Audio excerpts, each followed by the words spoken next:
Be a difficult woman. Take up that space. Tell them how you feel. Stop apologizing just because somebody else feels bad. Do you still love me or not?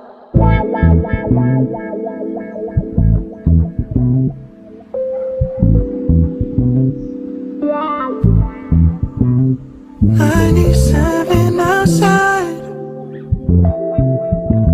I have a public service announcement.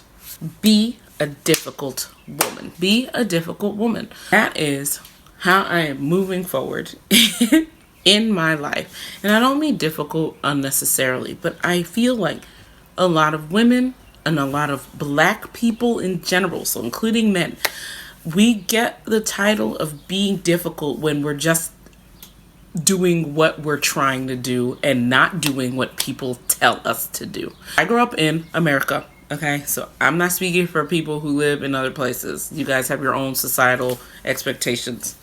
But if you grow up in the Americas, all of them, from Canada down to, what is the last country in South America? Argentina? I know it's really long and on the side, but whoever, down to all of y'all, everybody, okay? There is a societal expectation on the black people in these spaces, especially in the United States of America, to just do what people tell you. And I know different sects of society have those different things, but I feel like black people are never, that expectation is put on us and other people, but there is a different reaction when we buck back compared to when other people buck back.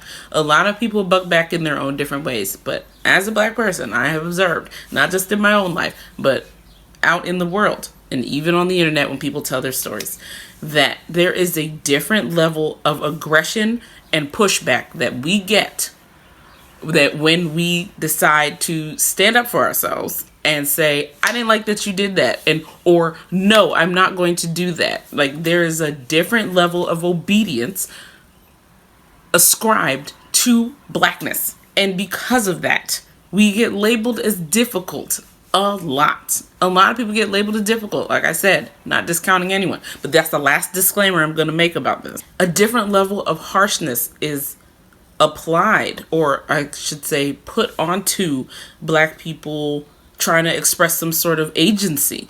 And so as a black woman of very visible African descent, and also because I don't have any English names, so I am, you know what I mean, our parents didn't believe in that. They are immigrants and they gave us all Cameroonian names. Everyone has only Cameroonian names. So I am very much so outwardly presenting my blackness, not just in visual, but even on paper. So even when I'm doing emails and things like that, people can see the foreign name and, you know, ascribe their biases immediately. I've gotten a lot of aggressive lettering, and I am not being the aggressor. I am simply saying, this is what happened. And people are honestly pushing back until you call people out. After you call people out, the minute you call something what it is, a lot of people change their tune. And that is why I am saying, be a difficult woman. Be a difficult woman. Be a difficult man. But I'm especially talking to women right now. So be a difficult woman. Take up that space. Tell them how you feel. Stop apologizing just because somebody else feels bad. Apologize when you've done something wrong, for sure.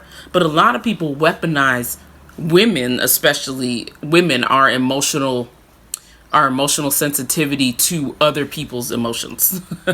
So I find a lot of women sympathize or empathize with people a lot just on a regular, like we're kind of trained to do so. So even if you're not naturally empathetic or sympathetic, if you grow up in America as a woman, there's a lot of times when you're kind of trained to read the room. I've known men who can read the room, but it is not as common. I feel like there's a difference, right? So women will read the room emotionally. Men will read the room situationally. So unless something's popping off somewhere or there's actually overt things happening, the men might not read the room. They can feel the shift in the tension in the room. They can hear loud voices. They can see, eyes darting, stuff like that. But women seem to be able to read the room emotionally. So there aren't There aren't so much overt actions that are happening. Like she can see how somebody put a plate down and know that, oh Lord. Or she can notice that someone's been missing for a while, and then when you go see them standing in the kitchen just exhaling while doing dishes, you know, oh, this is about to be, you know what I mean? There's emotional readings that happen. So like I said, women read the room emotionally, men read the room situationally. And because of that, I feel like people use those emotional tactics to kind of guilt women into apologizing for stuff that they didn't do, or apologizing for an entire situation, and even though they didn't cause it. Like, you saying how something went down is not causing conflict. The person not accepting their part in what happened is what creates conflict. So be the difficult woman. Call the things out. Even in your own life, be the difficult woman. Be more difficult with yourself. Like, that's what I told myself this year. That's why my keyword is diligence, because I'm going to be more difficult with myself. Like, every time I tell myself, I can do that thing later, I can do it tomorrow, I'm going to say, get up. I'm going to be more difficult with myself. Get up and do the exercise. Get up and meal that prep. Prep that meal. Get up. I'm going to be more difficult with myself. Sit down. Every time I get up to do something else because I'm procrastinating, sit down. Be more difficult with myself. Not just like with self-discipline. I have for a long time taken the path of least resistance just because doing otherwise felt really exhausting and really taxing. I did it for a while in my early 20s where I was really blazing through like a ball on fire. And then at some point I just burnt out. Especially like after the passing of my mother. You know, I was just really in this bubble with my immediate family. Like, we were kind of in this bubble together, trying to just heal, trying to figure out how to move forward with life, trying to, you know, just live, really. While that happened, I started taking the path of least resistance because it just felt safer coming out of something like that happened so suddenly, and it really just rocks anyone who's lost a parent. You know, it just rocks your world. Like, whether it was a good parent or not. My parent was a great parent, so that's an added layer of like sadness. But I feel like even when you have a terrible parent, some people may feel relief, but there's still like family dynamics. There's just a lot. There's a lot goes on when you lose a parent. A lot of you may know. And after that, I was just really just laying low. You feel me? I was just laying low, like, in life. And I don't want to do that anymore. I feel like it's been way too much time. It's been just something that has been festering for a while. And I started, I feel like, taking the path of more resistance a couple years back when I moved out of the house again. That was part of me basically trying to get my everything in order. And a lot of things happen. They happen and I'm like, we can move forward from this, right? Because life's never easy. But as I keep going, I feel like now I want to kick it up into high gear. Like, I want to do more difficult things. I want to do scarier things. I had a bravery journal when I was planning on leaving the house. I had a bravery journal, and that's actually what helped me leave the house. And I want to pick that journal back up. I want to instill not just brave things, but difficult things. I just want to take the path of more resistance.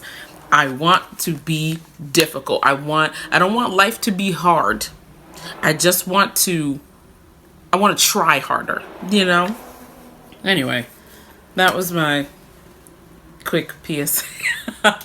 So, go out there and be difficult. Be difficult. Be difficult with yourself. Be difficult with others. But don't be hurtful, you know? Don't be hurtful to yourself when you're out there trying to push yourself. Know your limits. Part of being difficult is actually knowing when to stop, because sometimes you get so overzealous.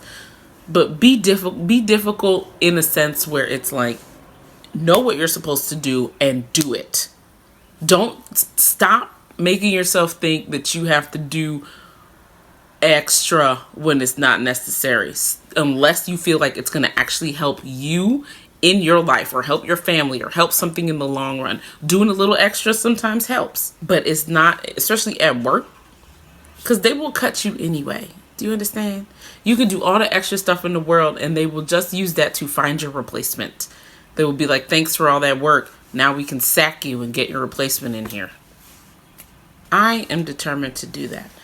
It's just something I've been thinking about for a long time. I am in a different headspace now.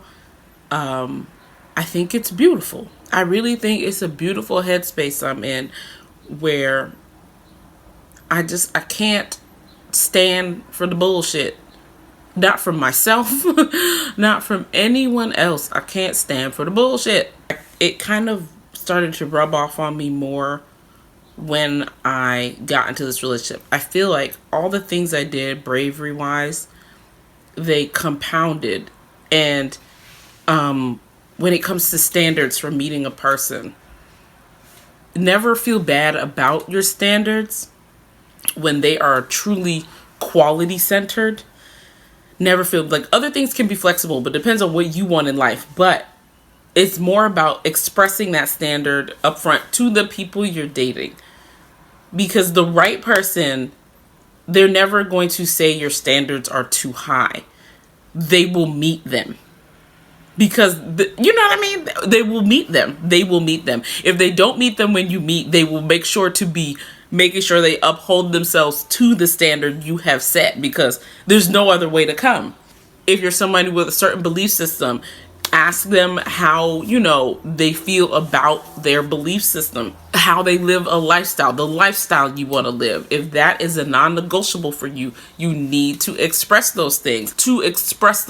And as in, it might be difficult to talk about, but I mean, when people are saying you're being difficult, or you're saying too much, or your standards are too high, all of that's not real. Those are by people that aren't going to meet your standards anyway. They want to drag you into whatever lifestyle they have put as their standard. If your standards don't match, it's okay. Maybe you can be friends, or maybe they can just be a casual person that you talk to and link up with. But if you're talking about you want to meet your person,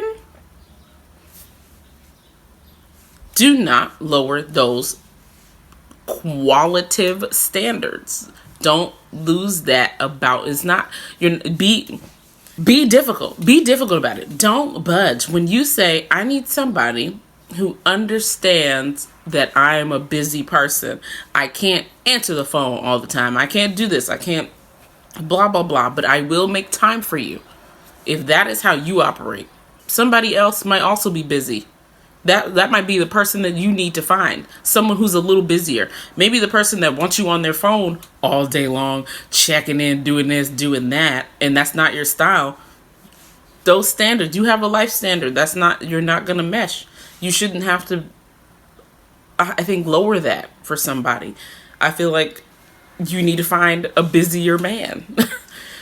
That man isn't busy enough for you. If you're very busy and he's very busy, but both of you guys are intentional and you always make time for each other, make time for your relationship, that's going to be the more fulfilling relationship, rather than you being very busy, the man not being busy enough, asking you to be less busy, and then you have to lower whatever it is you're doing so that you can meet this less busy man. You know what I mean? Like, it wouldn't work that way, and it wouldn't work the other way around. Like, if you were a less busy woman, don't go chase after a very busy man. If you want somebody who is more relaxed, more casual about work, likes to spend more time with the people in their life, you guys will match together. You want someone who's less busy, say that and go after that. If you don't want a relationship, if you just want casual things because you like company, but you don't want commitment, that's not in your deck of cards now or ever, that is not a bad thing. Be difficult about it. Lay down the law. If you bring someone, if you're dating around or whatever, you're just having a little fun, you outside, be difficult and tell these people, look, I'm not looking for anything serious. You're either going to be with it or you're not. So, y'all, who wants to be difficult with me? Raise those hands, ladies. These legs need some lotion. Okay, bye. Do you still love me or not?